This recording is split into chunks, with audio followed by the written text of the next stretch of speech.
എൻ്റെ പേര് രതീഷ്. കോഴിക്കോട് ജില്ലയിലെ വടകരയാണ് വീട്.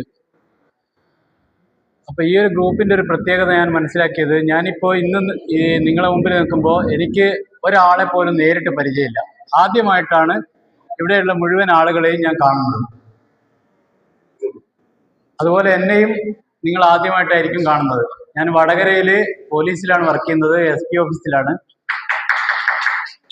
അപ്പോൾ 2012 അസുഖം വന്നത്.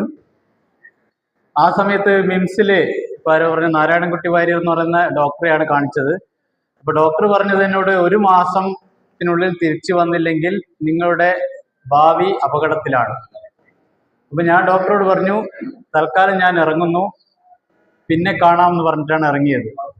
അന്ന് മുതൽ 2023 മാർച്ച് 7 വരെ ഞാൻ ഒരു ട്രീറ്റ്മെൻറ്റും എടുത്തിരുന്നില്ല. 2012 വന്നു, 2023 11 വർഷം ഒരു ട്രീറ്റ്മെൻറ്റ് എടുക്കാതെയാണ് മുന്നോട്ട് പോയത്. അതിനുശേഷം പിന്നെ വീടിൻ്റെ പണിയായിട്ട് ബന്ധപ്പെട്ട് കുറച്ച് ആരോഗ്യ കാര്യങ്ങൾ ശ്രദ്ധിക്കാൻ പറ്റിയില്ല. ആ സമയത്താണ് എന്നെ അസുഖം പിടിമുറുക്കിയത്. അതിൻ്റെ ഭാഗമായിട്ട് ഒരു കാല് പൂർണ്ണമായിട്ട് തളർന്നു പോയിരുന്നു. അപ്പോൾ അന്നും ഇതേപോലെ ന്യൂറോളജിസ്റ്റിനെ കണ്ട സമയത്ത് ന്യൂറോളജിസ്റ്റ് പറഞ്ഞു, ഇനി നിങ്ങൾക്ക് നടക്കാൻ കഴിയില്ല, നിങ്ങൾ വീൽ ചെയറിൽ തന്നെ ജീവിക്കേണ്ടി വരും. അപ്പം ഞാനും അതേ ഡോക്ടറോട് ഞാൻ പറഞ്ഞു, ഞാൻ നടന്നിട്ട് തിരിച്ചു വരും എന്ന് പറഞ്ഞു. അങ്ങനെ ഫിസിയോതെറാപ്പിയുടെ സാധനങ്ങളൊക്കെ ഓൺലൈനിൽ വാങ്ങിച്ചു, വീട്ടിൽ നിന്നും ഫിസിയോതെറാപ്പി ചെയ്തു.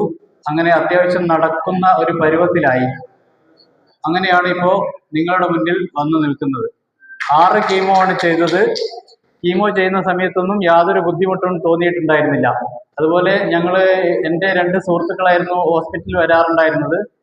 അപ്പോൾ നമ്മളെ പരിചയമുള്ള ആളുകൾ ചോദിക്കുമ്പോൾ ആർക്കാണ് അസുഖം എന്ന് ചോദിക്കാറുണ്ടായിരുന്നു. കാരണം നമ്മൾ ഹാപ്പി ആയിട്ടാണ് ഹോസ്പിറ്റലിൽ പോകുന്നതും തിരിച്ചു വരുന്നത്.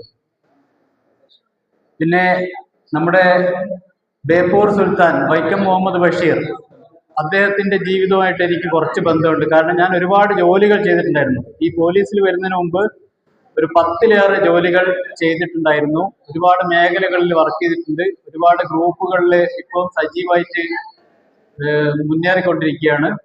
അപ്പം നമ്മൾ കണ്ടുമുട്ടാൻ വൈകിപ്പോയി എന്നാണ് എൻ്റെ ഒരു തോന്നൽ. ഇനി എന്തായാലും സജീവമായിട്ട് ഗ്രൂപ്പിലുണ്ടാവും. എല്ലാവർക്കും എല്ലാവിധ ആശംസകളും. ഈ ഒരു ഗ്രൂപ്പ് കുറച്ചുകൂടെ സജീവമാക്കണം എന്നൊരു അഭിപ്രായം കൂടിയുണ്ട്.